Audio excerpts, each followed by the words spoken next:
Congress party వ్యవహారాల ఇన్ఛార్జిగా మీనాక్షి నటరాజన్ బాధ్యతలు తీసుకున్న నాటి నుంచి పార్టీలో కీలక మార్పులు చోటు చేసుకుంటున్నాయి. పార్టీ బలోపేతంపై ఆమె పూర్తిగా దృష్టి సారించారు. ఈ క్రమంలో పార్టీలోని పాత కొత్త నేతల మధ్య నెలకొన్న సమస్యలకు పరిష్కరించేందుకు ప్రణాళికలు రూపొందించి వారిని సెట్ చేసేందుకు మంత్రులు కీలక లీడర్లకు ఆదేశాలు ఇచ్చారు. పటాన్చెరు ఎమ్మెల్యే గూడెం మైపాల్ రెడ్డి, నియోజకవర్గ ఇన్ఛార్జ్ కాటా శ్రీనివాస్ గౌడ్ మధ్య ఉన్న సమస్య పరిష్కారానికి ప్రభుత్వ విప్ ఆది శ్రీనివాస్ రంగంలో దిగారు.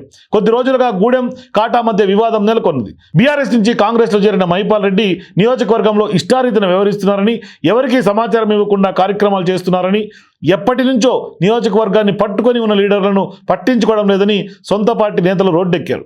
దీంతో కాంగ్రెస్ పార్టీ క్రమశిక్షణ చర్యలు తీసుకుని ఎమ్మెల్యేకు షోకాజ్ నోటీసులు ఇచ్చింది. దీనిపై ప్రత్యేకించి కమిటీ వేసి సమస్య పరిష్కరించాలని పార్టీ కమిటీని ఆదేశించింది. ఈ విషయంలో ఎమ్మెల్యే మైపాల్ రెడ్డి, ఇన్ఛార్జ్ శ్రీనివాస్ గౌడ్లను గాంధీ భవన్కు పిలిపించి ఇరువురి అభిప్రాయాలను సేకరించారు.